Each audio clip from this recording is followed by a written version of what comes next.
Student, अब तक हम प्रोसीजर की 4 स्टेप पढ़ चुके हैं। चौथी स्टेप में हमने देखा कि किस तरह से हम आरडीएनए को होस्ट सेल में स्थानांतरित करते हैं। आरडीएनए को होस्ट सेल में भेजने के अलग अलग तरीके हैं। कोशिकाओं के आधार पर अलग अलग तरीके हैं। बैक्टीरिया का तरीका अलग है, तो प्लांट के अंदर जीन भेजने का तरीका अलग है, एनिमल का अलग है। और साथ साथ में हमने कुछ वाहक रहित विधियाँ भी पढ़ी, जिसमें हम आरडीएनए की बजाय वांछित जीन को ही भेजते हैं, और ऐसा हम तब करते हैं जब कोई उपयुक्त वाहक नहीं मिले। ठीक है, स्थानांतरण का जो भी मेथड हो, एक बात हमने अंत में ये भी कही थी कि चाहे किसी भी मेथड से हम किसी भी कोशिका में स्थानांतरण करें, लेकिन ये स्थानांतरण 100% नहीं होता। अर्थात कई कोशिकाएं ऐसी रह जाती है जिनमें आरडीएनए फिर भी नहीं जा पाता। तो कुछ कोशिकाओं में आरडीएनए चला जाता है, तो कुछ में नहीं जाता है। जिन कोशिकाओं में रिकॉम्बिनेंट डीएनए या आरडीएनए चला जाता है, उन कोशिकाओं को हम रिकॉम्बिनेंट होस्ट सेल पुनर्योगज परपोषी कोशिका कहते हैं। और जिनमें आरडीएनए नहीं जा पाता है, उन्हें हम नॉन रिकॉम्बिनेंट अपुनर्योगज कोशिका कहेंगे। तो अब जब हम स्थानांतरण कर चुके और हमें पता है कि सब में नहीं गया, तो हमारा यहाँ एक काम और बनता है कि जिन जिन होस्ट कोशिका में आरडीएनए चला गया, हम उसका चयन करें, उसको पृथक करें, क्योंकि हमें वही चाहिए, और उनको हटा दें जिनमें आरडीएनए नहीं जा पाया। ठीक है, चयन और पृथक्करण का ये काम हम शुरू से जानते थे कि हमें करना पड़ेगा, और इसमें मदद करता है वाहक का मार्कर जीन, और इसीलिए तो वाहक से ट्रांसफर करना ज़्यादा अच्छा है। उसमें वाहक के जो मार्कर जीन बताए थे आपको, चयनात्मक मार्कर जीन, वो मदद करते हैं, और उनकी मदद से हम ये पहचान पाते हैं कि किस होस्ट कोशिका में आरडीएनए चला गया और किस में नहीं गया, और रिकॉम्बिनेंट होस्ट कोशिका को हम अलग कर लेते हैं। फिर आगे उन्हीं के संवर्धन से हम अपना वांछित उत्पाद प्राप्त करेंगे। ठीक है, तो हमारे प्रोसीजर की अगली 5वीं स्टेप क्या रहेगी? रिकॉम्बिनेंट होस्ट सेल का चयन और पृथक्करण, पुनर्योगज परपोषी कोशिका का चयन और पृथक्करण। ठीक है, एक्चुअली ये क्यों करना पड़ रहा है? आरडीएनए कुछ ही होस्ट सेल में स्थानांतरित हो पाता है, कुछ ही होस्ट सेल में जा पाता है, कई होस्ट सेल में नहीं जा पाता है। अतः रिकॉम्बिनेंट होस्ट सेल को, जिनमें कि आरडीएनए चला गया, रिकॉम्बिनेंट होस्ट सेल कौन सी? जिनमें आरडीएनए रिकॉम्बिनेंट डीएनए चला गया, उनको नॉन रिकॉम्बिनेंट सेल से पृथक करना आवश्यक होता है। और यह कार्य वाहक डीएनए के चयनात्मक मार्कर जीन, इनको हम रिपोर्टर जीन भी कहते हैं, इसकी मदद से किया जाता है। वाहक के मार्कर जीन को हम रिपोर्टर जीन भी कहते हैं। अब किस तरह से वाहक के मार्कर जीन रिकॉम्बिनेंट कोशिका का चयन और पृथक्करण में काम आएंगे, इसको हम एक उदाहरण से समझेंगे। एनसीईआरटी में हमें 2 अलग अलग उदाहरण दिए गए हैं कैसे मार्कर जीन काम आते हैं। ठीक है, आपको याद हो तो मैंने आरडीएनए निर्माण की जो स्टेप बताई थी प्रोसीजर में, उसमें भी एक उदाहरण लिया था कि एक पीबीआर 322 वाहक लिया था प्लाज्मिड, और एक हमने वांछित जीन लिया था, और फिर हमने टेट्रासाइक्लिन के BAM-H1 स्थल पर उसको काटा और जीन को ले जाकर वहाँ जोड़ के आरडीएनए बनाया था। मैं उसी उदाहरण को आगे बढ़ा रहा हूँ। आरडीएनए बनाने तक का प्रोसेस तो वो का वही है, फिर उसका स्थानांतरण करके चयन पृथक्करण में मार्कर जीन कैसे काम आएंगे वो हम समझेंगे। तो उसको हम थोड़ा डायग्रामेटिकली लेते हैं। ठीक है, एक उदाहरण से समझते हैं किस तरह से चयन पृथक्करण होता है। देखिए, आरडीएनए निर्माण तक का ये डायग्राम मैं पहले भी बता चुका हूँ। ये हमने एक प्लाज्मिड वाहक लिया था जिसमें ampicillin resistant gene, tetracycline 2 marker gene है, पीबीआर 322 वाहक है ये, और ये एक डीएनए निकाला कोशिका से जिसमें हमारा वांछित जीन है। फिर इस डीएनए को काट के रेस्ट्रिक्शन एंजाइम से और सारी प्रक्रिया के बाद हम अपना वांछित जीन अलग प्राप्त करते हैं। ठीक है, और जिस एंजाइम से हम वांछित जीन प्राप्त करते हैं उसी एंजाइम से वाहक को काटते हैं, याद है। और हमने मान लिया था कि इस एंजाइम ने टेट्रासाइक्लिन में इस स्थल पर कट लगाया, BAM-H1 के स्थल पर, तो ये इस तरह से यहाँ कट गया, टेट्रासाइक्लिन जीन आधा आधा हो गया। फिर इन दोनों के विलयन को, ये सब चीज़ें सॉल्यूशन में होती कल्चर में, दोनों को मिलाकर के लाइगेज एंजाइम मिलाया, इन दोनों को मिला दिया, और इस परखनली में हमने अब लाइगेज एंजाइम डाल दी। तो लाइगेज एंजाइम क्या करता है? देखो, इसके मुक्त सिरे और इसके मुक्त सिरे पूरक हैं, तो दोनों को जोड़ देता है, और ये एक आरडीएनए बन गया। ये तो बता रखा है। लेकिन हमने ये भी कहा था जब दोनों को मिला के लाइगेज डालते हैं तो दोनों तो जुड़ते ही हैं, लेकिन कभी कभी वाहक स्वयं पर वापस ही जुड़ जाता है। तो ये जैसे कटा हुआ था, ये खुद ही वापस जुड़ गया, इसको सेल्फ लाइगेशन कहते हैं, खुद ही जुड़ जाता।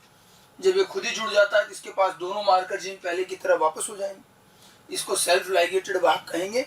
और वहाँ मैंने कहा था कि इसको हम बनने से रोक नहीं पाएंगे, अभी तो ये बनेगा, और ये जो परखनली इसमें केवल आरडीएनए ही नहीं होगा, ये वाला भी होगा सेल्फ लाइगेटेड वाहक। तो यहाँ तक की चीज़ें ऑलरेडी मैं आपको पहले आरडीएनए निर्माण में बता चुका हूँ। अब हमारे पास आरडीएनए है, ठीक है, अब हमें इसको स्थानांतरण करना है। और चयन पृथक्करण करना है। हम मान लेते हैं कि हम इस प्लाज्मिड, इस आरडीएनए को ई कोलाई बैक्टीरिया में स्थानांतरित करेंगे, तो हमारी होस्ट सेल कौन सी होगी? E coli. हम ई कोलाई को अच्छा खासा एक संवर्धन माध्यम पर कल्चर कर लेंगे। हाँ, यहाँ हम जानबूझकर ई कोलाई वो लेंगे जिसमें पहले से कोई प्लाज्मिड ना हो। देखिए, ई कोलाई हर तरह का मिलता है। कुछ ई कोलाई हैं जिनमें प्लाज्मिड होता है, तो कुछ ई कोलाई में प्लाज्मिड नहीं होता है। क्योंकि हम बाहर से डीएनए स्थानांतरित कर रहे हैं, तो हम चाहेंगे कि उसमें पहले से प्लाज्मिड ना हो, ताकि हमारे को छांटना या चयन पृथक्करण आसान रहे। ठीक है, तो हमने होस्ट सेल क्या ले ली? E coli. Host cell E coli में स्थानांतरण करेंगे। अब ई कोलाई बैक्टीरिया है, बैक्टीरिया में स्थानांतरण का तरीका बताया था आपको कि लाइसोजाइम कैल्शियम आयन से उपचार करके छिद्र करेंगे और फिर उसमें आरडीएनए मिला करके ताप आघात देंगे, तो वही lysozyme calcium ion, heat shock, सब कुछ वही करेंगे। ठीक है, ये हमने प्लाज्मिड रहित ई कोलाई का एक कल्चर ले लिया। मतलब अगर मैं इसकी कोशिका, एक कोशिका बनाना चाहूँ तो ये मान लो ई कोलाई की सेल और ये उसका अपना डीएनए, बट इसमें कोई प्लाज्मिड नहीं। ऐसे ये ई कोलाई का कल्चर है, इसके अंदर आरडीएनए का एक कल्चर मिला दिया और लाइसोजाइम कैल्शियम आयन सबका उपचार किया गया, आरडीएनए और ई कोलाई को मिला दिया गया और अब इसको ताप आघात दिया गया। ताप आघात देंगे तो ये आरडीएनए कुछ कुछ ई कोलाई के अंदर प्रवेश कर जाएगा। अगेन कुछ कुछ में जाएगा, सब में नहीं जा पाएगा। समझ में आ रही बात? तो हमें इस परख नली में ये पूरा इनको मिक्स करके ताप आघात देने के बाद कितने प्रकार की कोशिकाएं मिलनी चाहिए, आप जरा सोच के देखिए। इसमें हमारे क्या क्या मिलेगी? बड़ी कॉमन सेंस की बात है। एक तो वो कोशिका होगी जिसमें आरडीएनए नहीं जा पाया, एक वो कोशिका होगी जिसमें आरडीएनए चला गया। ठीक है, और कुछ हो सकता है क्या? बिल्कुल हो सकता है। आरडीएनए के साथ साथ कौन है? सेल्फ लाइगेटेड वाहक भी है। तो ये भी तो संभव है ना कि कुछ कोशिका में सेल्फ लाइगेटेड वाहक चला जाए। अर्थात इस संवर्धन माध्यम पर हमें 3 प्रकार की कोशिकाएं मिलेगी। देखिए मैंने बना रखी। एक वो जिसमें सेल्फ लाइगेटेड वाहक गया, इसमें दोनों मार्कर जीन ये वाले। एक वो जिसमें ये आरडीएनए चला गया और एक वो जिसमें इन दोनों में से कुछ नहीं गया। 3 हो गई। अब इन तीनों कोशिकाओं का एक तो नामकरण आना चाहिए हमें कि इनको क्या बोलते हैं, और इनमें से हमें कौन सी सेल चाहिए। हमें सिर्फ वो चाहिए जिसमें आरडीएनए गया, तो उसको अलग करेंगे, बाकियों को हटाएंगे। ये हमारा काम रहेगा चयन और पृथक्करण, और यहाँ मार्कर जीन काम आएंगे। पहले तो हम इनका नाम देखें। एक तो आसान नाम ये है कि जिसने आरडीएनए लिया वो रिकॉम्बिनेंट सेल, जिसने नहीं लिया नॉन रिकॉम्बिनेंट सेल। लेकिन आपको पता होना चाहिए कि बैक्टीरिया में अगर बाहर से कोई डीएनए आता है या वो लेता है तो इस प्रक्रिया का एक नाम और है, इसे हम ट्रांसफॉर्मेशन, रूपांतरण भी कहते हैं, जो ग्रिफिथ ने खोजा था। तो अगर बैक्टीरिया में बाहरी डीएनए आया, इसका मतलब ट्रांसफॉर्मेशन हुआ, तो बैक्टीरिया को क्या कहेंगे? ट्रांसफॉर्मेंट, मतलब रूपांतरज। ठीक है, और अगर नहीं आया तो नॉन ट्रांसफॉर्मेंट, अरूपांतरज। अर्थात यहां नाम 2 तरह से दिया जाएगा, पुनर्योगज, अपुनर्योगज। ठीक है, रूपांतरज, अरूपांतरज। ठीक है, अंग्रेजी में इसको कहेंगे रिकॉम्बिनेंट, नॉन रिकॉम्बिनेंट, और ट्रांसफॉर्मेंट, नॉन ट्रांसफॉर्मेंट। ट्रांसफॉर्मेशन क्या हो गया? रूपांतरण। ठीक है, अब मुझे जरा बताएं, जिस बैक्टीरिया में बाहर से कोई सा भी डीएनए नहीं गया, ये बैक्टीरिया का नाम क्या हुआ? ये रिकॉम्बिनेंट है या नॉन रिकॉम्बिनेंट? Non recombinant. रूपांतरज यानी कि ट्रांसफॉर्मेंट है या नॉन ट्रांसफॉर्मेंट? तो नॉन ट्रांसफॉर्मेंट, क्योंकि इसमें तो कुछ गया ही नहीं, तो न ट्रांसफॉर्मेशन हुआ न कोई पुनर्योगज बना। तो इस कोशिका का नाम क्या हो जाएगा? इसका अगर मैं नाम लिखूंगा तो ये हो जाएगा नॉन रिकॉम्बिनेंट, नॉन रिकॉम्बिनेंट एवं non transformant. Non recombinant, non transformant cell होगी। अपुनर्योगज, अरूपांतरज। फिर जिसने आरडीएनए ले लिया, ये कौन हुई? तो आरडीएनए जिसमें चला गया, अब आरडीएनए गया तो ये क्या हो गई? रिकॉम्बिनेंट। और क्योंकि बाहरी डीएनए आया तो ये ट्रांसफॉर्मेंट। जो रिकॉम्बिनेंट सेल है वो तो ट्रांसफॉर्मेंट होगी क्योंकि बाहर से डीएनए आया। तो इसको हम क्या लिखेंगे? ये होगी पुनर्योगज, यानी कि रिकॉम्बिनेंट एंड ट्रांसफॉर्मेंट, दोनों प्रकार की सेल हो गई। रिकॉम्बिनेंट एंड ट्रांसफॉर्मेंट सेल हो गई। अब ये वाली सेल जिसमें ये सेल्फ लाइगेटेड वाहक गया, ये रिकॉम्बिनेंट है या नॉन रिकॉम्बिनेंट? सेल्फ लाइगेटेड वाहक आरडीएनए नहीं है, तो यानी कि है तो ये नॉन रिकॉम्बिनेंट। लेकिन चूंकि बाहर से डीएनए तो लिया ना इसने, तो ये नॉन रिकॉम्बिनेंट तो है, लेकिन ट्रांसफॉर्मेशन तो किया, ट्रांसफॉर्मेंट है। मतलब ये सेल कौन सी हुई? ये हो जाएगी आपकी, देखिए, नॉन रिकॉम्बिनेंट, अपुनर्योगज, व ट्रांसफॉर्मेंट, अपुनर्योगज लेकिन रूपांतरज, ये सेल होगी। समझ में आ गई बात? ये नाम अच्छे से समझ लें, इसमें कई लोगों को बाद में भी कंफ्यूजन होता है। जिसमें कोई बाहरी डीएनए नहीं गया वो अपुनर्योगज, अरूपांतरज, ठीक है, ये वाली। जिसमें आरडीएनए चला गया वो पुनर्योगज, रिकॉम्बिनेंट, एंड साथ साथ में ट्रांसफॉर्मेंट, रूपांतरज भी है। जिसमें सेल्फ लाइगेटेड वाहक गया वो रिकॉम्बिनेंट तो नहीं है लेकिन ट्रांसफॉर्मेंट जरूर है, ठीक है। इस प्रकार से हमारे पास ये 3 तरह की सेल हो गई। क्लियर? हमें इसमें से चाहिए रिकॉम्बिनेंट, हमें इन दोनों को हटाना। लेकिन इन दोनों में अंतर देखिए आप, इनमें अंतर, तीनों में अंतर क्या मिला? जिस कोशिका में कोई प्लाज्मिड नहीं था और कोई बाहरी डीएनए नहीं गया, क्या आप बता सकते हैं ये कोशिका कौन से प्रतिजैविक के लिए प्रतिरोधी होंगी? प्रतिजैविक प्रतिरोधी जीन प्लाज्मिड पर हैं, इसमें तो प्लाज्मिड ही नहीं है, तो ये कोशिका न तो एम्पिसिलिन के लिए प्रतिरोधी होगी न टेट्रासाइक्लिन के लिए प्रतिरोधी होगी। समझ गए? फिर जिसने आरडीएनए लिया उसमें कौन सा प्रतिरोध आया? आरडीएनए में देखो क्या है, एम्पिसिलिन प्रतिरोधी जीन है, टेट्रासाइक्लिन नहीं है, वो कट गया, निवेशी निष्क्रियकरण, ठीक है। तो जिसने आरडीएनए लिया वो कोशिका एम्पिसिलिन के लिए तो प्रतिरोधी लेकिन टेट्रासाइक्लिन के लिए संवेदनशील होगी, और जिसने सेल्फ लाइगेटेड वाहक उठाया वो एम्पिसिलिन और टेट्रासाइक्लिन दोनों के लिए क्या हो गई? प्रतिरोधी। तो अंतर समझ में आया? ये मार्कर जीन का अंतर है। एक कोशिका दोनों ही एंटीबायोटिक के लिए संवेदनशील है, एक कोशिका एम्पिसिलिन के लिए प्रतिरोधी है और टेट्रासाइक्लिन के लिए संवेदनशील है, और एक कोशिका दोनों ही एंटीबायोटिक के लिए प्रतिरोधी है। अब इनकी प्रतिरोधकता का यही अंतर हमें चयन और पृथक्करण में मदद करेगा। यहाँ तक बात समझ में आई? अब हम इससे आगे चलते हैं, इसके आगे चलेंगे। हमारे पास ये तीनों प्रकार की कोशिकाएं भी संवर्धन माध्यम में। अब हम क्या करते हैं, हम एक ठोस माध्यम बनाते हैं। अभी तो तरल माध्यम, ठोस माध्यम भी बनता है, ई कोलाई के दोनों माध्यम बनते हैं। अगार डाल देते हैं, ठोस हो जाता है। अब एक प्लेट में ठोस माध्यम लेते हैं ई कोलाई का, और उसमें जानबूझकर एम्पिसिलिन एंटीबायोटिक मिला देते हैं। मतलब एम्पिसिलिन युक्त माध्यम बनाया, और उस एम्पिसिलिन युक्त माध्यम, ठोस माध्यम पर इस तरल जिसमें की सारी कोशिकाएं हैं इनको उस पर डाल दिया, फैला दिया। तो ये तीनों प्रकार की कोशिकाएं कहाँ डाल दी गई? एम्पिसिलिन युक्त माध्यम पर। क्योंकि एम्पिसिलिन एंटीबायोटिक है तो जो इस एम्पिसिलिन एंटीबायोटिक से प्रतिरोधी होगा वो बच पाएगा, जो संवेदनशील होगा वो मर जाएगा। तो जब हम एम्पिसिलिन युक्त माध्यम पर इनको डालेंगे तो कौन बचेगा, कौन मरेगा? आप देख लीजिए, एम्पिसिलिन से संवेदनशील कौन? ये वाली कोशिका, नॉन ट्रांसफॉर्मेंट, नॉन रिकॉम्बिनेंट। तो ये कोशिका मर जाएगी, ये मार्च विकसित नहीं होगी। बट ये दोनों कोशिका एम्पिसिलिन के लिए तो प्रतिरोधी है, तो इनकी अपनी अपनी कॉलोनी बनेगी। ठोस माध्यम पर जब बैक्टीरिया की वृद्धि की जाती है तो बैक्टीरिया क्या यूं बिखर जाते हैं, और एक एक बैक्टीरिया वहीं बैठा बैठा विभाजन करता करता कॉलोनी समूह बना देता है। बैक्टीरिया कभी गति नहीं करता, वो तो तरल में होता है तो हम फैला देते हैं।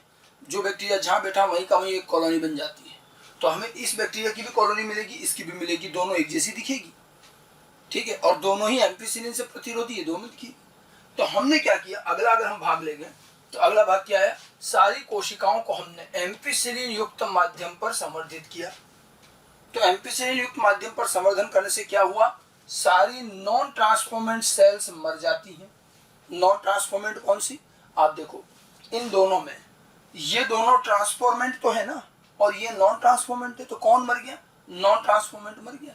ये दोनों बचे यानी कि ट्रांसफॉर्मेंट बचे हैं, ठीक है। एवं ट्रांसफॉर्मेंट सेल्स, अब ये भी दो तरह की, एक तो आरडीएनए युक्त और एक सेल्फ लाइगेटेड वाहक युक्त, ये बच जाती हैं, ठीक है। तो नॉन ट्रांसफॉर्मेंट जो है वो मर जाएंगी और ट्रांसफॉर्मेंट बचेगी। तो एम्पिसिलिन के उस मार्कर जीन ने किसके चयन में मदद की? तो उसने ट्रांसफॉर्मेंट अलग कर दिए, नॉन ट्रांसफॉर्मेंट हटा दिए। आया ना मार्कर जीन काम? तो एम्पिसिलिन वाले मार्कर जीन ने तो अपना एक काम करा कि उसने 3 में से एक प्रकार की इस कोशिका को हटा दिया, नॉन ट्रांसफॉर्मेंट हटा दिया, अब ट्रांसफॉर्मेंट बचे। तो अब एम्पिसिलिन पर वृद्धि कौन कर रहे हैं? ट्रांसफॉर्मेंट। लेकिन ट्रांसफॉर्मेंट 2 प्रकार के हैं, एक वो जिसमें आरडीएनए है, मतलब वो रिकॉम्बिनेंट है, एक वो जिसमें आरडीएनए नहीं, सेल्फ लाइगेटेड वाहक है, वो नॉन रिकॉम्बिनेंट है। तो अब हमारा काम क्या है, ये जो 2 कोशिकाएं बची, अब इनमें से भी हमें रिकॉम्बिनेंट को अलग करना है और सेल्फ लाइगेटेड वाली नॉन रिकॉम्बिनेंट को हटाना है। ठीक है, अब इन दोनों में क्या अंतर रहेगा? अब जैसे देखिए, अगर हम बात करें कि ये तो हट गई, इन दोनों में क्या अंतर है? तो ये जो है ये एम्पिसिलिन और टेट्रासाइक्लिन दोनों के लिए प्रतिरोधी, और ये एम्पिसिलिन के लिए प्रतिरोधी, टेट्रासाइक्लिन के लिए संवेदनशील। तो अगर मैं, जैसे मैंने एम्पिसिलिन युक्त माध्यम बनाया, ऐसा ही मैं टेट्रासाइक्लिन युक्त माध्यम भी बना दूं और उस पर ही बची हुई इन दोनों कोशिकाओं को डाल दें, तो क्या मैं उनको अलग नहीं कर पाऊंगा? अलग तो कर पाएंगे, लेकिन ऐसा अलग करने का कोई फायदा नहीं। अगर हमने इन दोनों को टेट्रासाइक्लिन युक्त माध्यम पर डाल दिया, कौन मर जाएगा? जो टेट्रासाइक्लिन संवेदनशील होगा। कौन? ये रिकॉम्बिनेंट। ये तो बचेगा। हमें जो कोशिकाएं चाहिए वो तो मर जाएगी टेट्रासाइक्लिन पर, और इसीलिए हम चाह करके भी टेट्रासाइक्लिन युक्त माध्यम पर इनको सीधे नहीं भेज सकते। एम्पिसिलिन पे तो भेज दिया, टेट्रासाइक्लिन पर नहीं भेज पाएंगे। टेट्रासाइक्लिन पर भेजने पर रिकॉम्बिनेंट की मृत्यु हो जाएगी, नॉन रिकॉम्बिनेंट बचेगा और एक्सपेरिमेंट ही खत्म हो जाएगा, कोई फायदा नहीं। और हमें यह एहसास होता है कि हमने मार्कर जीन, हमने वाहक ऐसा लिया जिसमें मार्कर जीन दोनों प्रतिजैविक वाले हैं, और प्रतिजैविक प्रतिरोधी में और प्रतिजैविकों में जब हम किसी सेल को उगाते हैं, वृद्धि कराते हैं, तो कोशिका सीधी मर ही जाती है। हमें एहसास हुआ कि वाहक में दोनों प्रतिजैविक प्रतिरोधी जीन होने से तो नुकसान है, एक तो काम आ जाएगा और वो ट्रांसफॉर्मेट अलग कर देगा, दूसरे वाले पर हम डायरेक्ट ग्रो नहीं कर पाएंगे। अब हमें यहाँ पर एक इनडायरेक्ट विधि काम में लेनी पड़ती है, सीधे टेट्रासाइक्लिन पर वृद्धि नहीं कर पाएंगे। अब इसके लिए दो विधियां बताई गई हैं, एक तो रिप्लिका प्लेट मेथड और एक होता है न्यूक्लिक एसिड संकरण। ठीक है, रिप्लिका प्लेट मेथड थोड़ा छोटा है, वो अभी मैं बता भी दूंगा आपको। न्यूक्लिक एसिड संकरण बहुत बड़ा प्रोसेस है। ठीक है, मतलब एम्पिसिलिन पर वृद्धि करके हमने ट्रांसफॉर्मेंट अलग कर लिए, नॉन ट्रांसफॉर्मेंट हटा दिए, यहाँ तक काम आसान हो गया। अब हम सीधे टेट्रासाइक्लिन पर नहीं जा रहे हैं और थोड़ा सा हमारा प्रोसेस लंबा और जटिल हो गया। या तो हम रिप्लिका प्लेट बना करके अब अलग कर पाएंगे रिकॉम्बिनेंट को, या फिर न्यूक्लिक एसिड हाइब्रिडाइजेशन से करेंगे। तो ये ध्यान रखना कि अगर वाहक में दोनों प्रतिजैविक प्रतिरोधी जीन हैं तो ये दिक्कत आती है लास्ट में। ओके, इसलिए लिखा हमने, बची हुई ट्रांसफॉर्मेंट सेल में से रिकॉम्बिनेंट सेल को नॉन रिकॉम्बिनेंट सेल से, रिकॉम्बिनेंट सेल को नॉन रिकॉम्बिनेंट सेल से या तो रिप्लिका प्लेट मेथड या फिर न्यूक्लिक एसिड हाइब्रिडाइजेशन विधि द्वारा पृथक किया जाता है। Recombinant cell non recombinant cell से, recombinant cells non recombinant cell से रिप्लिका प्लेट मेथड या न्यूक्लिक एसिड हाइब्रिडाइजेशन विधि द्वारा पृथक की जाती है। मतलब ये सीधा डायरेक्ट काम नहीं हुआ, जैसे एम्पिसिलिन पर वृद्धि करा ऐसे डायरेक्ट टेट्रासाइक्लिन पर नहीं जा पाएंगे। और ये ध्यान रखना क्यों नहीं जा पाएंगे, अगर डायरेक्ट गए तो रिकॉम्बिनेंट कोशिका की मृत्यु हो जाएगी। अब न्यूक्लिक एसिड संकरण खैर हमारे कोर्स में भी नहीं है, बहुत लंबी विधि है। रिप्लिका प्लेट मेथड का भी एनसीईआरटी ने जिक्र नहीं किया है, लेकिन हम इसको छोटे से को समझ सकते हैं। मैं इसको डायग्राम से समझाता हूँ कि अब किस तरह से हम रिकॉम्बिनेंट को अलग करेंगे, रिप्लिका प्लेट मेथड कैसे रहेगा। देखिए डायग्राम देखते हैं इसका। ये देखिए डायग्राम हमने सबसे पहले एक मास्टर प्लेट तैयार की। ये एम्पिसिलिन युक्त माध्यम है। देखिए यहाँ वाले डायग्राम को मैं बना रहा हूँ वापस। ये जो था एम्पिसिलिन युक्त माध्यम पर हमने कोशिकाएं डाली और उसमें से ट्रांसफॉर्मेंट बची, नॉन ट्रांसफॉर्मेंट मर गई। उसी चीज को मैं डायग्राम से दिखा रहा हूँ कि ये एम्पिसिलिन युक्त माध्यम है और आप देखो ये जो मैंने बना रखी है ये बैक्टीरिया की कॉलोनी है, और ये बैक्टीरिया जो एम्पिसिलिन युक्त माध्यम पर वृद्धि कर रहे हैं ये कौन से बैक्टीरिया हुए, ट्रांसफॉर्मेंट। अब इसमें कोई जो कॉलोनी है वो सेल्फ लाइगेटेड वाहक वाले नॉन रिकॉम्बिनेंट की है, तो कोई रिकॉम्बिनेंट की, लेकिन है तो सब ट्रांसफॉर्मेंट, तो सारे ग्रो हो रहे हैं। एक कॉलोनी में एक ही प्रकार का बैक्टीरिया होता है, ध्यान रखना। तो हमने ये एम्पिसिलिन युक्त माध्यम पर ये बैक्टीरिया वृद्धि कर रहे हैं, ये ट्रांसफॉर्मेंट है और इसको हम कहेंगे हमारी मास्टर प्लेट। ओके, अब अगर मैं इसको डायरेक्ट टेट्रासाइक्लिन पे ले जाऊंगा तो रिकॉम्बिनेंट सारे मर जाएंगे। तो अब हम रिप्लिका बनाकर काम करेंगे। कैसे? हम क्या करते हैं, एक झिल्ली लेते हैं जिसको हम नाइट्रोसेल्यूलोज झिल्ली कहते हैं। ये मैंने आपको डीएनए फिंगरप्रिंटिंग में बताई थी। पिंक कलर की झिल्ली होती है, बिल्कुल इसी के बराबर की काटते हैं, नाइट्रोसेल्यूलोज मेम्ब्रेन, और इसको ले जाकर के इस संवर्धन माध्यम के ऊपर धीरे से रख देते हैं। इसके ऊपर रखा तो जैसे ये प्लेट है और इसमें कॉलोनियां वृद्धि कर रही हैं और उस पर ले जाकर झिल्ली रख दी तो ये झिल्ली उन कॉलोनी के टच करेगी और झिल्ली कॉलोनी के टच करेगी तो हर कॉलोनी के थोड़े थोड़े बैक्टीरिया झिल्ली पर चिपक जाएंगे। तो इसको बस ऐसे रखा और फिर धीरे से हटा लिया। तो रख करके हटाने से देखो क्या हुआ कि इस नाइट्रोसेल्यूलोज झिल्ली पर हर कॉलोनी के थोड़े थोड़े बैक्टीरिया चिपक गए। ठीक है, और ये कल्चर अभी भी है अपने पास, इस पर थोड़े थोड़े चिपक गए। इसको बोलेंगे replica of master plate. Master plate की ये कॉपी हो गई रिप्लिका, तो ये रिप्लिका बना दिया। अब हम एक और प्लेट लेते हैं और उसमें टेट्रासाइक्लिन युक्त माध्यम तैयार करते हैं। जैसे एम्पिसिलिन युक्त माध्यम था, अब इसी में हमने टेट्रासाइक्लिन मिला दिया। ठीक है, एम्पिसिलिन की बजाय टेट्रासाइक्लिन मिला दिया उसी माध्यम में। टेट्रासाइक्लिन युक्त माध्यम पर इस मेम्ब्रेन को ले जाकर रख दिया। तो इससे क्या हुआ, इस पर जो जो बैक्टीरिया लगे हुए थे बिल्कुल उसी पैटर्न पर है, देखो कहीं बैक्टीरिया हिलेगा नहीं, यूं का यूं किस पर स्थानांतरित, जैसे इस पर रखा तो ये बैक्टीरिया सारे टेट्रासाइक्लिन युक्त माध्यम पर स्थानांतरित हो गए।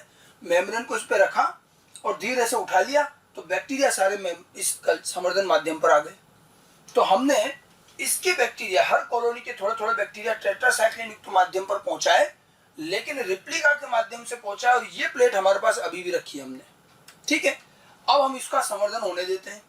2-3 दिन के संवर्धन के बाद हम देखते हैं कि मान लो हमने यहाँ 5 कॉलोनी के बैक्टीरिया पहुंचाए थे, लेकिन जितनी कॉलोनी के बैक्टीरिया हम पहुंचाते हैं उतने हमें संवर्धन तो होते हुए नहीं दिखते हैं। हमने संवर्धन में देखा कि 2-3 कॉलोनी के बैक्टीरिया तो वृद्धि कर रहे हैं, 3 के मान लो वृद्धि कर रहे हैं, और इधर वाली ये नीचे वाली 2 कॉलोनी के बैक्टीरिया वृद्धि नहीं करे, या कॉलोनी बनी ही नहीं। बनी नहीं का क्या मतलब हुआ कि यहाँ जो बैक्टीरिया हमने रखा था वो मर गया।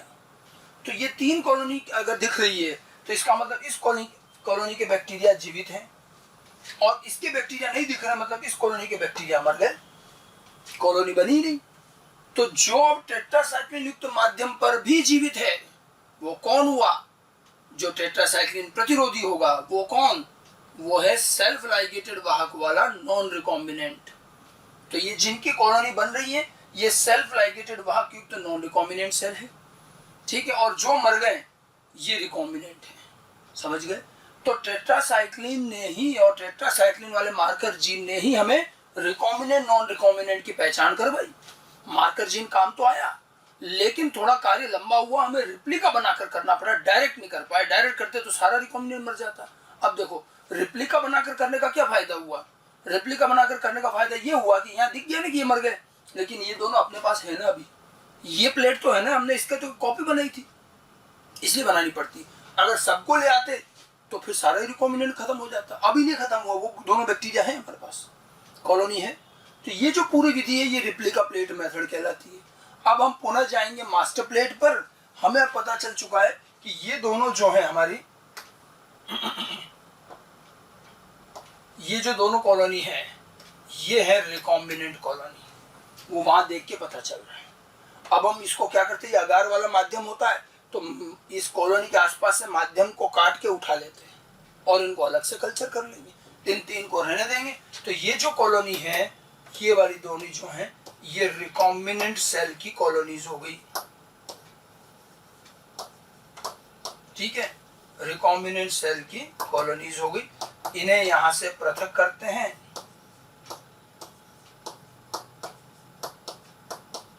पृथक कर लेते हैं और इनका फर्दर आगे जो है संवर्धन किया जाता है अलग से, इनका फिर आगे संवर्धन करते हैं।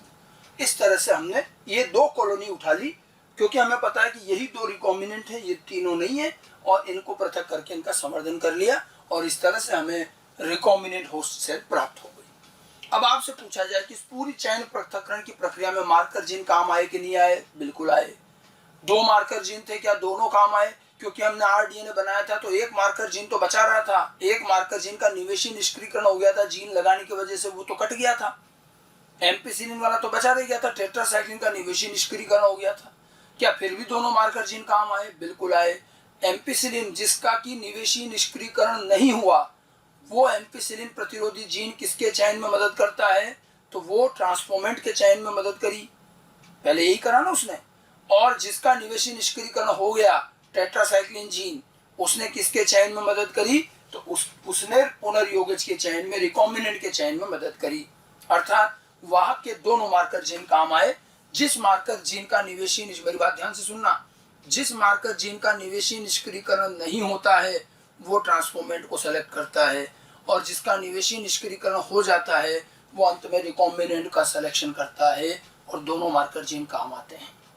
इस पूरी प्रक्रिया में आपको कमी क्या लगी? कमी ये लगी कि दोनों मार्कर जीन प्रतिजैविक वाले थे, और इसीलिए हमें डर था कि हमारा रिकॉम्बिनेंट मर जाएगा, तो हमें रिप्लिका बनाकर काम करना पड़ा और कार्य थोड़ा लंबा हो गया। ठीक है, इसीलिए फिर एनसीईआरटी ने हमें एक वैकल्पिक तरीका और दिया है, कहा है कि अगर आप वाहक में मार्कर जीन थोड़ा बदल लें तो आपको ये रिप्लिका बनाने की जरूरत नहीं पड़ेगी। तो हमें एक तरीका और दिया है। तो पहले तो इस तरीके की अगर हम कमी की बात करें, ठीक है, तो ये मैंने इसका निष्कर्ष लिखा है कि जब वाहक में दोनों marker gene antibiotic resistant gene होते हैं तो रिकॉम्बिनेंट सेल को सेल्फ लाइगेटेड वाहक वाली नॉन रिकॉम्बिनेंट सेल से पृथक करना मुश्किल होता है, जैसा कि हमने देखा। ठीक है, अतः वाहक डीएनए में मार्कर जीन के रूप में एक एंटीबायोटिक रेजिस्टेंट जीन और एक एंजाइम बनाने का जीन रखना अधिक उचित होता है। ये हमें एक वैकल्पिक तरीका दिया गया है। हमें कहा गया कि आप तो एक काम करो कि एक एंटीबायोटिक जीन रख लो, एक कोई एंजाइम बनाने का जीन रख लो, जिसे मैंने आपको उदाहरण में बताया था मार्कर जीन में गेल जीन, बीटा गैलेक्टोसाइडेज एंजाइम बनाने वाला गेल जीन भी मार्कर के रूप में काम आता है। मैंने मार्कर के नाम आपको वाहक पढ़ाते समय बताए थे। ठीक है, तो ये एक तरीका है कि दोनों एंटीबायोटिक के जीन मत रखो, उसमें दिक्कत आती है, उसमें फिर क्या बाद में कोशिकाएं रिकॉम्बिनेंट के मरने के चांस हो सकते हैं या नहीं होंगे। अब हमें इसका एक वैकल्पिक तरीका, वैसा का वैसा ही पूरा तरीका है, बस एक जीन हमने वाहक का बदल दिया। देखो उदाहरण के, इसको अब समझते हैं। वापस देखिए, ये पूरा प्रोसेस है। अब देखिए वही प्लाज्मिड वाहक, वही वांछित जीन युक्त डीएनए, बस हमने प्लाज्मिड वाहक बदल लिया। हमने इस बार वाहक कौन सा ले लिया है?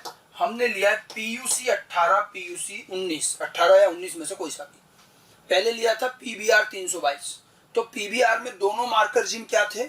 एंटीबायोटिक वाले, एक एम्पिसिलिन एक टेट्रासाइक्लिन।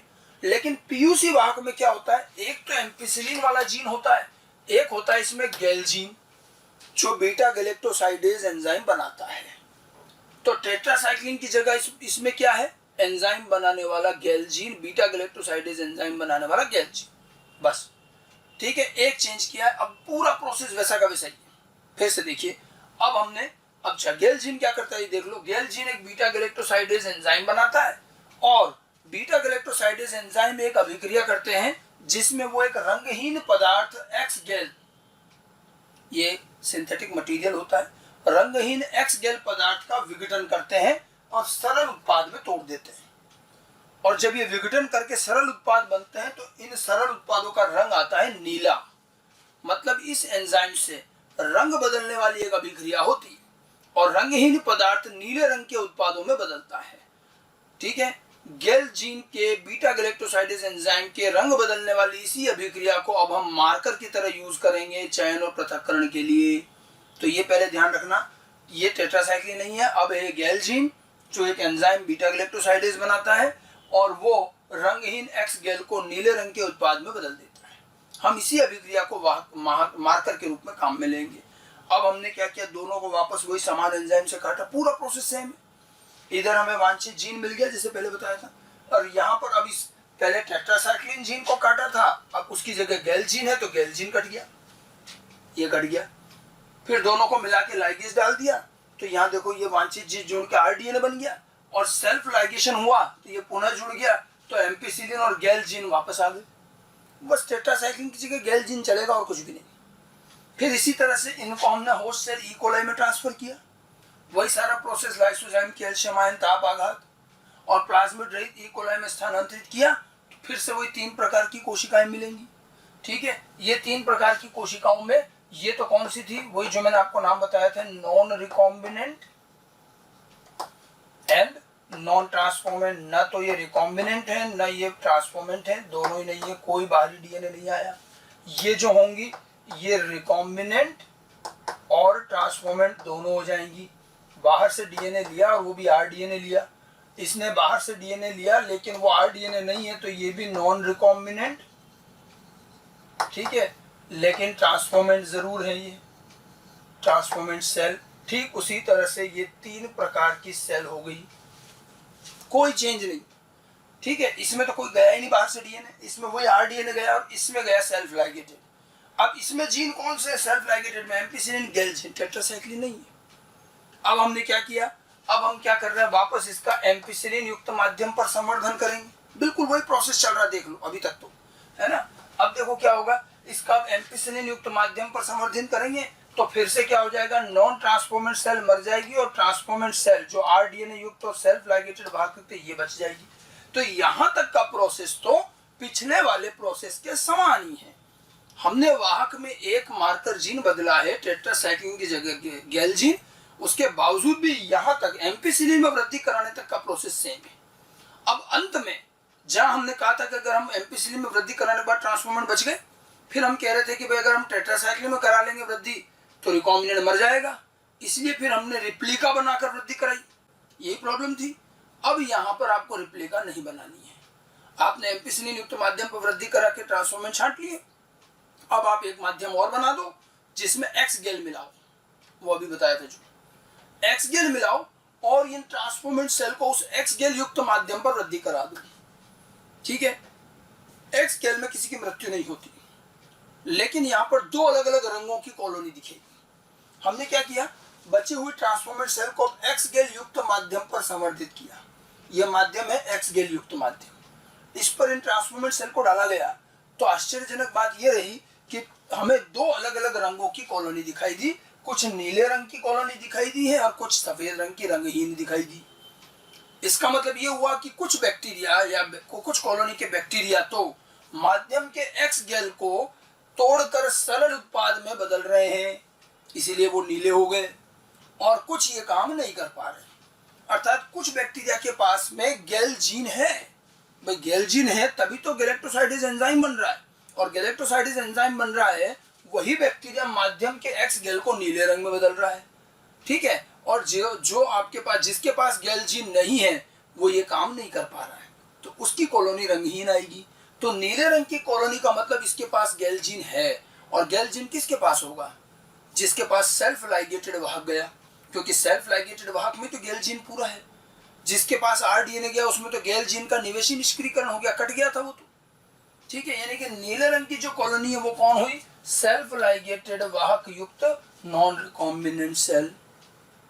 ठीक है, और सफेद रंग की जो कॉलोनी है ये रिकॉम्बिनेंट सेल्स होंगी। इस पूरी विधि को हम कहते हैं blue and white screening method. जैसे वो रिप्लिका प्लेट मेथड था, ये कहलाएगा blue and white screening method.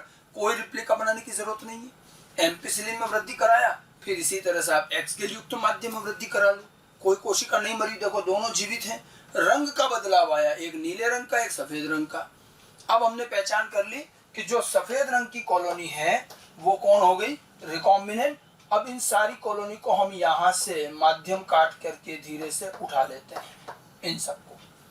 ठीक है, और इनको अब यहाँ से क्या करते हैं, इनको पृथक कर लेते हैं।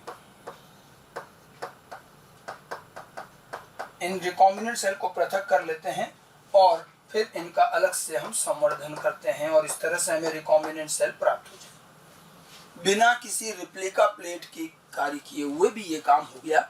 अगर हमने वाहक का एक मार्कर जीन बदल दिया, दोनों प्रतिजैविक लेने की बजाय एक प्रतिजैविक और एक एंजाइम का जीन रखने की वजह से अब बाद में कोशिकाओं की मृत्यु नहीं हो रही है, वहां तो टेट्रासाइक्लिन में मृत्यु होने की पूरी संभावना थी, और हमने रंग के बदलने के आधार पर इसको छांट लिया।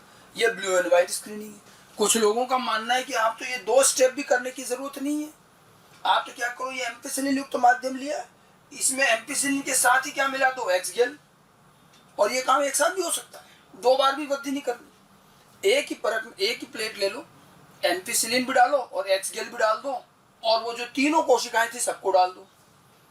तो देखिए एम्पिसिलिन की वजह से नॉन ट्रांसफॉर्मेंट तो मर जाएंगी, और एक्स गेल की वजह से जो बचेगी उनमें रंग का अंतर आ जाएगा। तो एक ही बार में हम सारा काम कर सकते हैं।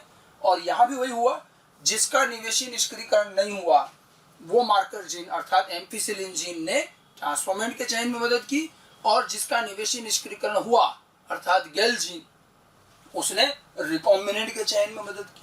मार्कर जीन दोनों काम आ रहे हैं और निवेशी निष्क्रियकरण होना फायदेमंद है। समझ में आई बात। तो ये दो उदाहरण हमें एनसीईआरटी में दिए हैं, ये दर्शाने के लिए कि किस तरह से वाहक के मार्कर जीन रिकॉम्बिनेंट कोशिका के चयन और पृथक्करण में काम आते हैं। बस थोड़ा सा ये रहा कि भी अगर आप दोनों मार्कर जीन प्रतिजैविक वाले लोगे तो उसमें थोड़ी सी समस्या रहेगी कि उसके अंदर जो है फिर आपको रिप्लिका बनाकर करना पड़ेगा। तो ये चयन और पृथक्करण कैसे करते हैं उसका क्या तरीका रहता है वो बताया। प्रोसीजर की इस 5वीं स्टेप को जरा हम एनसीईआरटी से भी देखें। एनसीईआरटी में 2 पैराग्राफ में बड़े ही संक्षिप्त में ये चीज़ लिखी हुई है, तो तो हम उसको भी पढ़ के समझ लें। जैसे मैंने बताया था कि आपकी जो चौथी स्टेप थी प्रोसेस की, वो प्रोसीजर में न लिख के वाहक के साथ लिखी हुई थी। चौथी स्टेप के बाद पांचवी स्टेप भी वाहक डीएनए के साथ ही लिखी हुई है। चौथी और पांचवी स्टेप प्रोसीजर की वाहक के साथ लिखी हुई है, और एनसीईआरटी में यही चीज आगे पीछे हो रही है। मैं जरा एनसीईआरटी पे चलता हूँ और आप भी देख लीजिए एनसीईआरटी में किस जगह आपको ये सारा कार्य मिलेगा। तो एनसीईआरटी के अंदर चलते हैं, तो वाहक डीएनए जो है आपका वही निकालते हैं। देखिए ये है क्लोनिंग संवाहक, पेज संख्या 218 पर। मैंने आपको ये पढ़ाते समय भी कहा था कि ये शुरू में तो वाहक के बारे में लिखा है, उसकी तीनों प्रॉपर्टी लिखी हैं, लेकिन इसकी जो ये अंतिम लाइन है यहीं तक वाहक है। उसके बाद ये अंतिम लाइन और इसके बाद ये पेज संख्या 219 के ये दोनों पैराग्राफ, ये आपकी प्रोसीजर की पांचवी स्टेप है। ठीक है, यहाँ से फिर तो मैंने आपको चौथी स्टेप बताई थी। देखो पांचवी स्टेप पहले दे रखी, चौथी स्टेप बाद में, सब उल्टा सीधा हो रहा है। यहाँ से मैंने चौथी स्टेप का निशान लगवाया था कि किस तरह से आरडीएनए का स्थानांतरण होता है पौधों में और जंतुओं में और उसके बाद बैक्टीरिया में। तो ये तो चौथी स्टेप हो गई। एक तो ये पैराग्राफ और एक ये वाला पैराग्राफ, ये जो है ये पांचवी स्टेप। अपन इसको पढ़ के भी देख लेते हैं थोड़ा सा, क्या इसको समझने की बात है। ये पेज संख्या 218 का आखिरी भाग जो है वो मैं आपको बता रहा हूँ। इस जगह से यहां से आपकी प्रोसीजर की पांचवी स्टेप शुरू होगी। ठीक है, यहां से शुरू होगी। विजातीय डीएनए का बंधन उन दोनों प्रतिजैविक प्रतिरोधी जीन में से एक में स्थित प्रतिबंध स्थल पर किया जाता है। विजातीय डीएनए या किसको कह रहे हैं? वांछित जीन को कह रहे हैं। तो वांछित जीन को कहा, बंधन का मतलब जोड़ना, कहा जोड़ा जाएगा? दोनों जो प्रतिजैविक जीन थे उनमें से किसी एक में जोड़ेंगे, जैसे हमने टेट्रासाइक्लिन में जोड़ा। वो जो पहले वाला मेथड है वो चल रहा है अभी यहाँ पर। ठीक है, तो यही कहना चाह रहा है कि उन दोनों प्रतिजैविक प्रतिरोधी जीन में से एक में स्थित प्रतिबंध स्थल पर किया जाता है बंधन। ठीक है, उदाहरणार्थ देखो यहाँ उदाहरण बता रहा है ये। उदाहरणार्थ आप विजातीय डीएनए को संवाहक पीबीआर 322 में स्थित टेट्रासाइक्लिन प्रतिरोधी जीन के स्थल से जोड़ सकते हैं। ठीक है, जैसे उदाहरण के लिए आपने क्या करा, पीबीआर 322 में टेट्रासाइक्लिन वाला जो स्थल है वहां जोड़ दिया। उससे क्या हो जाएगा? देखिए, पुनर्योगज प्लाज्मिड का टेट्रासाइक्लिन प्रतिरोध, अब पुनर्योगज प्लाज्मिड का टेट्रासाइक्लिन प्रतिरोध बाहरी डीएनए के निवेशन से समाप्त हो जाता है।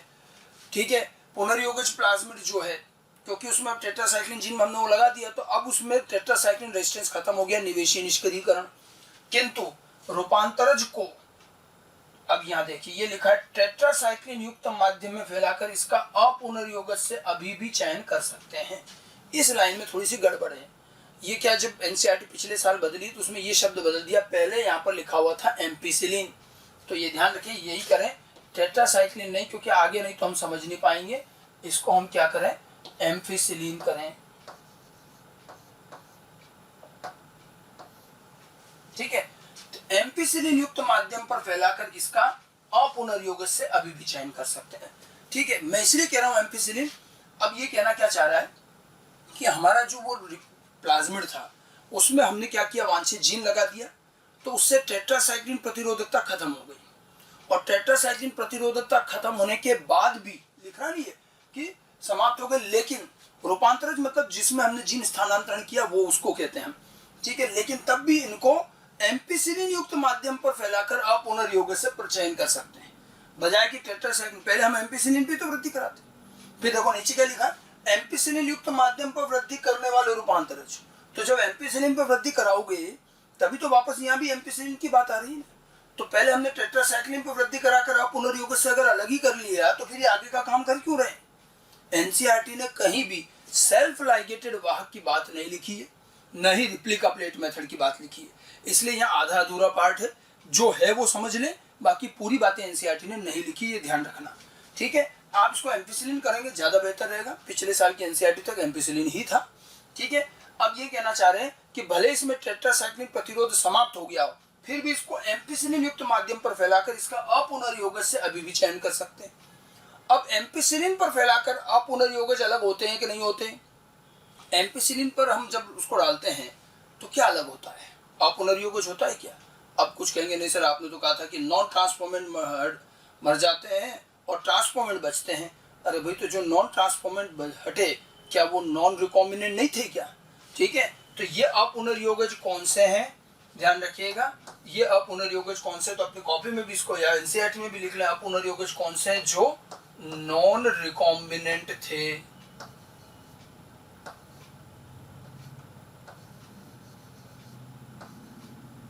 ठीक है, ये नॉन रिकॉम्बिनेंट, ये अपुनर्योगज वो है जिसमें कोई बाहरी डीएनए नहीं गया है, तो वो भी अपुनर्योगज, उसको नॉन रिकॉम्बिनेंट नॉन ट्रांसफॉर्मेंट कहते हैं, ठीक है। नॉन रिकॉम्बिनेंट अपुनर्योगज, आप इसको और ज्यादा बेहतर तरीके से आप लिख लीजिए कि इसको जो है हम नॉन ट्रांसफॉर्मेंट कहते हैं, तो नॉन ट्रांसफॉर्मेंट लिख लो। अपुनर्योगज तो लिखा ही है यहाँ पर, नॉन ट्रांसफॉर्मेंट, ठीक है। ये अपुनर्योगज कौन से हैं? जो नॉन ट्रांसफॉर्मेंट है, जिसने कोई बाहरी डीएनए नहीं लिया, वो एम्पिसिलिन पर फैला करके हटाया जा सकता है, ठीक है। अब क्या लिख रहा है देखो, एम्पिसिलिन पर युक्त माध्यम पर वृद्धि करने वाले रूपांतरज, देखो एम्पिसिलिन पर जब हमने संवर्धन कराया और अगर अपुनर्योगज हट गया तो पुनर्योगज ही बचना चाहिए, लेकिन देखो लिख क्या रहा है, एम्पिसिलिन पर वृद्धि करने वाले रूपांतरज, अर्थात एनसीईआरटी ने बिना कहे सेल्फ लाइगेटेड वाहक को शामिल किया। वो कह रहा है कि एम्पिसिलिन पर वृद्धि करने से अपुनर्योगज हटे, लेकिन जो वृद्धि कर रहे हैं वो पुनर्योगज नहीं है, वो रूपांतरज हैं। एम्पिसिलिन पर ट्रांसफॉर्मेंट ही तो बचते हैं, ठीक है, और उसमें भी अभी अपुनर्योगज है सेल्फ लाइगेटेड वाला। तो एम्पिसिलिन पर वृद्धि करने वाले रूपांतरजों को अब टेट्रासाइक्लिन युक्त माध्यम पर स्थानांतरित कर देते हैं। तो पहले एम्पिसिलिन पर वृद्धि करा, उससे ये अपुनर्योगज हटे, लेकिन ये कौन से थे? जो नॉन ट्रांसफॉर्मेंट थे। अब बचे हुए जो ट्रांसफॉर्मेंट बचे हैं एम्पिसिलिन पर, अब उनको टेट्रासाइक्लिन पर ट्रांसफर करेंगे। क्या लिखते हैं आगे? पुनर्योगज एम्पिसिलिन युक्त माध्यम पर तो वर्धन करेगा, लेकिन टेट्रासाइक्लिन युक्त माध्यम पर वर्धन नहीं करेगा। पुनर्योगज जो होता है वो एम्पिसिलिन में तो वृद्धि करता है, टेट्रासाइक्लिन में नहीं करेगा। लेकिन अब आप देखो यहाँ फिर से एक लाइन, लेकिन अपुनर्योगज दोनों ही प्रतिजैविक युक्त माध्यम पर वर्धन करेगा। समझ में आई कुछ बात? और यही होता है कंफ्यूजन। अभी तो लिख रहे कि रूपांतर टेट्रासाइक्लिन पर वृद्धि करा करके रूपांतरज अरूपांतरज हटा दिए, अपुनर्योगज हटा दिए, पुनर्योगज बचे। और अब यहाँ लिख रहे हैं कि अपुनर्योगज दोनों पे वृद्धि करेगा। तो अब आप बताइए, ये वाला अपुनर्योगज और ये वाला अपुनर्योगज एक ही हुआ क्या? नहीं हुआ। ये अपुनर्योगज कौन सा? जो एम्पिसिलिन पर ही हट गया, वो नॉन ट्रांसफॉर्मेंट था। और ये जो अपुनर्योगज है जिसके बारे में हम लिख रहे हैं कि ये तो दोनों पे वृद्धि करेगा, तो ये कौन सा है? इसके अंदर सेल्फ लाइगेटेड वाहक है,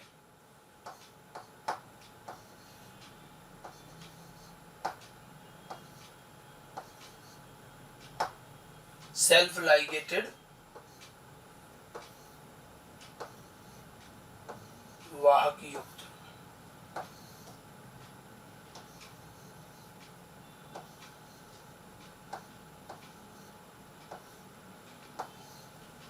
ठीक है, ये सेल्फ लाइगेटेड वाहक युक्त हुआ। तो दोनों अपुनर्योगज के बारे में लिखा है, लेकिन पूरी बात ढंग से नहीं लिखी है एनसीईआरटी ने, हमें समझनी पड़ेगी कि लिखा है कि अपुनर्योगज दोनों ही प्रतिजैविक युक्त माध्यम पर वर्धन करेगा, मतलब एम्पिसिलिन में भी वृद्धि कर लेगा और टेट्रासाइक्लिन में। तो वो कौन हुआ? सेल्फ लाइगेटेड वाला अपुनर्योगज। अब आप देखो इन्होंने क्या लिखा कि एम्पिसिलिन पर वृद्धि करके हमने ये अपुनर्योगज तो हटा दिए, अब हम इसको टेट्रासाइक्लिन पर डाल देंगे। और फिर लिख रहा है कि पुनर्योगज तो टेट्रासाइक्लिन में वृद्धि नहीं करेगा और जो अपुनर्योगज है वो दोनों में वृद्धि करेगा। आगे कुछ नहीं लिखा। तो कॉमन सेंस की बात है कि जब पुनर्योगज टेट्रासाइक्लिन पर वृद्धि नहीं करेगा तो हम ये कार्य नहीं करेंगे, क्योंकि वो तो मर जाएगा, और फिर हम अब रेप्लिका बनाकर करेंगे। ये बात एनसीईआरटी ने नहीं लिखी, वो यही खा गए इसको। तो अधूरा काम है। एनसीईआरटी ने तो बस ये कह दिया कि भाई देख लो, अगर आप रिकॉम्बिनेंट को लगाओगे तो रिकॉम्बिनेंट टेट्रासाइक्लिन में वृद्धि नहीं करेगा, मर जाएगा, और नॉन रिकॉम्बिनेंट वृद्धि करेगा। इतना कह के चुप हो गए। अब जब रिकॉम्बिनेंट मर ही जाएगा तो फिर हम क्या करेंगे? फिर हम इस तरह से काम नहीं करके हम रेप्लिका बनाकर करेंगे। ये बात नहीं लिखी है एनसीईआरटी में, समझने वाली बात है। और उन्होंने एक निष्कर्ष लिख दिया लास्ट में कि इस मामले में देखो, निष्कर्ष सही लिखा है इन्होंने, एक प्रतिजैविक प्रतिरोधी जीन रूपांतरजों के चुनाव में सहायता करता है। एक तो रूपांतरजों का चुनाव करता कौन? एम्पिसिलिन, जिसका निवेशी निष्क्रियकरण नहीं हुआ। जबकि दूसरा प्रतिजैविक प्रतिरोधी जीन जो कि विजातीय डीएनए के निवेशन से निष्क्रिय हो जाता है और पुनर्योगजों के चुनाव में मदद करता है। दूसरा वाला कौन? टेट्रासाइक्लिन, जो निष्क्रिय हो गया, वो किसके चुनाव में मदद कर रहा है? पुनर्योगज। दोनों मार्कर जीन काम आ रहे हैं। जिसका निवेशी निष्क्रियकरण नहीं हुआ एम्पिसिलिन रूपांतरजों का चुनाव कर रहा है, और जिसका निवेशी निष्क्रियकरण हो गया टेट्रासाइक्लिन, वो पुनर्योगज का चयन कर रहा है। तो ये निष्कर्ष तो ठीक है, लेकिन बीच में इन्होंने रेप्लिका प्लेट मेथड नहीं समझाया। ठीक है, लेकिन जो लाइन लिखी है बस वो समझ में आनी चाहिए। आपको इस टेट्रासाइक्लिन की जगह एम्फिसिलिन कर देना है तो आराम से। और ये आपको अपुनर्योगज नॉन ट्रांसफॉर्मेंट है और ये वाला अपुनर्योगज सेल्फ लाइगेटेड वाहक है, ये ध्यान रखना, तब ये बात समझ में आएगी। ठीक है, अब यही इन्होंने क्या करा, अब यहाँ एक पहला वाला तरीका खत्म हो गया। अब उसके बाद जो दूसरा एक पैराग्राफ और दिया हुआ है यहाँ तक, ये जो पैराग्राफ है इसके अंदर आप देखिए, अब यहाँ से लिखा है प्रतिजैविकों के निष्क्रियकरण के कारण पुनर्योगज का चयन एक जटिल विधि है। मैंने क्या कहा था कि दोनों एंटीबायोटिक जीन रखोगे तो काम मुश्किल हो जाएगा, रिप्लिका वगैरह बनानी पड़ेगी। तो ये लिख रहा है जटिल विधि है, क्योंकि इनमें दो प्लेटों जिसमें भिन्न भिन्न प्रतिजैविक होता है पर साथ साथ प्लेटिंग की जरूरत होती है। अब ये क्या कहना चाह रहा है, इसमें जटिलता क्या बता रही है, फिर रिप्लिका प्लेट मेथड को खा गए। इन्होंने क्या लिखा है कि भाई पुनर्योगज के जीन रखो, सॉरी प्रतिजैविक जीन रखोगे तो चयन करना बहुत मुश्किल है। क्यों मुश्किल है, क्योंकि इसमें हमें दो बार वृद्धि करनी पड़ती है, एक बार एम्फिसिलिन पर और एक बार टेट्रासाइक्लिन पर।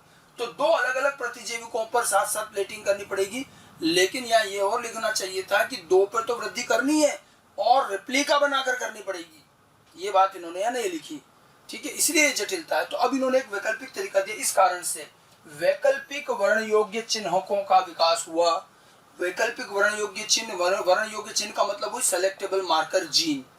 तो वर्ण योग्य चिन्हों का विकास हुआ जो, अब पढ़िएगा, जो पुनर्योगजों को अपुनर्योगज से इस आधार पर विभेद करता है कि वे वर्णोत्पाद की पदार्थ की उपस्थिति में रंग पैदा करने में सक्षम होते हैं। अब ये कह रहा है कि हमने एक ऐसा वैकल्पिक मार्कर जीन लाए हैं जो रिकॉम्बिनेंट को नॉन रिकॉम्बिनेंट से इस आधार पर अलग करेगा कि वो रंग उत्पन्न कर पा रहे हैं कि नहीं कर पा रहे हैं। रंग वाले बता, वर्णोत्पाद की पदार्थ मतलब क्रोमाजेनिक पदार्थ कौन सा, एक्स गेल। ये वर्णोत्पाद की पदार्थ कौन सा हुआ, एक्स गेल हुआ। ठीक है, इस एक्स गेल की उपस्थिति में ये रंग पैदा कर पा रहे हैं कि नहीं कर पा रहे हैं, यहाँ पर एक्स गेल की बात कही गई है ये। ठीक है, तो मतलब यहाँ पर गेल जीन की बात चल रही, गेल नाम नहीं दिया लेकिन चल बात उसी की कर रहे हैं। ठीक है, इसमें एक पुनर्योगज डीएनए, अब यहाँ ये गड़बड़ है, यहाँ पुनर्योगज नहीं आएगा, विजातीय डीएनए। पुनर्योगज तो बाद में बनता है। एक विजातीय डीएनए को बीटा गैलेक्टोसाइडेज एंजाइम के कोडिंग अनुक्रम में अंतर्स्थापित करते हैं। मतलब विजातीय डीएनए या वांछित जीन को बीटा गैलेक्टोसाइडेज एंजाइम बनाने वाले के जीन के बीच में लगाते हुए गेल जीन में लगाते हैं। ठीक है, जिससे एंजाइम संश्लेषित करने वाला जीन निष्क्रिय हो जाता है। इससे गेल जीन निष्क्रिय हो गया, निवेशी निष्क्रियकरण हो गया। इसे निवेशी निष्क्रियता कहते हैं, इंसर्शनल इनएक्टिवेशन। समझ में आई बात। ठीक है, अब यहाँ इन्होंने कह दिया कि भाई देखो हमने गेल जीन के अंदर जीन लगा दिया। अब निष्कर्ष देखो क्या दिया है, यदि जीवाणु के प्लाज्मिड में संसर्गिका, संसर्गिका का मतलब है कोई बाहरी जीन। ठीक है, यदि जीवाणु के प्लाज्मिड में संसर्गिका नहीं है, अगर प्लाज्मिड में कोई बाहरी जीन नहीं है मतलब सेल्फ लाइगेटेड प्लाज्मिड, तब वर्णोत्पाद की पदार्थ की उपस्थिति में नीले रंग की निवयक कॉलोनी का निर्माण होता है। ठीक है, और यदि संसर्गिका की उपस्थिति है तो इससे बीटा गैलेक्टोसाइडेज का निवेशी निष्क्रियकरण हो जाता है, जिससे बिना रंग वाली कॉलोनी बनती है और इसे पुनर्योगज कॉलोनी के रूप में पहचानते हैं। समझ में आई बात। ये कहना चाह रहे हैं कि जिस बैक्टीरिया के प्लाज्मिड में बाहरी जीन का निवेशन नहीं है, संसर्गिका नहीं है, तो वो वर्णोत्पाद की पदार्थ एक्स गेल से नीला रंग बनाएगी, और जिसमें संसर्गिका है उसमें ये जीन निष्क्रिय हो गया तो वो नीला रंग नहीं बना पाएगी, वो रिकॉम्बिनेंट सेल रहेगी। तो जो दो मेथड मैंने आपको बताया वो दोनों मेथड एनसीईआरटी में इस जगह पर दे रखे हैं। ये दोनों पैराग्राफ ध्यान रखिएगा। ये आपके प्रोसीजर की चौथी स्टेप रहेगी, सॉरी 5वीं स्टेप है। ये यहाँ से ये जो पैराग्राफ है, पेज संख्या कौन सी हो गई है, 219, और इसके ऊपर के ये दो पैराग्राफ, ये तो मैंने आपको वैसे भी चौथी स्टेप में बताया था, तो यहाँ पर ये आप मार्क कर सकते हो भले चाहो तो। ये दोनों स्टेप जो है ये 5वीं स्टेप। तो वाहक के साथ में जहाँ मार्कर जीन लिखे हुए हैं वहीं पर ही मार्कर जीन का उपयोग कैसे करते हैं वो भी लिख रखा है। हालांकि ये प्रोसीजर की 5वीं स्टेप है, हमें प्रोसीजर के साथ पढ़ना चाहिए इसे। ठीक है, तो इस तरह से कुल मिलाकर अब हमने क्या किया, चौथी स्टेप में हमने आरडीएनए का होस्ट सेल में स्थानांतरण किया। 5वीं स्टेप में हम अब क्या कर रहे हैं, 5वीं स्टेप के अंदर अब हमने जो स्थानांतरण करने के बाद जो रिकॉम्बिनेंट होस्ट सेल थी, क्योंकि स्थानांतरण सभी में नहीं हुआ तो रिकॉम्बिनेंट होस्ट सेल को नॉन रिकॉम्बिनेंट होस्ट सेल से अलग किया मार्कर जीन का उपयोग करके। मार्कर जीन उपयोग कैसे होते हैं, दो उदाहरण दिए गए। एक बार पीबीआर 322 वाहक लिया गया जिसमें दोनों मार्कर जीन एंटीबायोटिक वाले थे और दूसरी बार में हमने PUC 18 प्लाज्मिड वाहक लिया जिसमें एक एंटीबायोटिक का जीन और एक एंजाइम का जीन था, और रेप्लिका प्लेट मेथड और क्या पूरा तरीका रहता है ये हमने समझा। इसका संक्षिप्त में 2 पैराग्राफ NCERT में दे रखे हैं, कैसे मार्कर जीन की मदद से चयन और पृथक्करण करते हैं। समझ में आ गई बात। तो इस तरह से प्रोसीजर की अब तक हम 5 स्टेप पढ़ चुके, और 5 स्टेप के बाद हमने जिन जिन कोशिकाओं में RDNA चला गया हमने उनका चयन और पृथक्करण कर लिया। अब हमारे पास, हालांकि ये बहुत थोड़ी सी सेल होती है, अब हमारे पास रिकॉम्बिनेंट होस्ट सेल आ गई है, बाकी सब हमने हटा दी। और अब इस रिकॉम्बिनेंट होस्ट सेल ये बहुत कम मात्रा में होती है, तो इसको बहुत बड़ी मात्रा तक ले जाएंगे, वृहद स्तर तक, और फिर इसके अंदर हम वृहद स्तर तक तो लेके जाएंगे, और जिस उत्पाद के लिए जीन ट्रांसफर किया है उसको हम वृहद मात्रा में प्राप्त करेंगे। यानी कि प्रोसीजर की हमारी आखिरी स्टेप आती है इसके बाद, क्या वृहद स्तर पर उत्पादन कैसे किया जाएगा। क्योंकि जीन स्थानांतरण हो गया, जिन कोशिकाओं में जीन स्थानांतरण हुआ उनको भी छांट लिया हमने मार्कर जीन की मदद से। अब एक ही काम बचा है कि इन कोशिकाओं से बड़े स्तर पर, उद्योग स्तर तक जाकर के उत्पादन करना बड़े स्तर पर। ये कैसे किया जाता है, प्रोसीजर का अगला और आखिरी भाग यही रहेगा।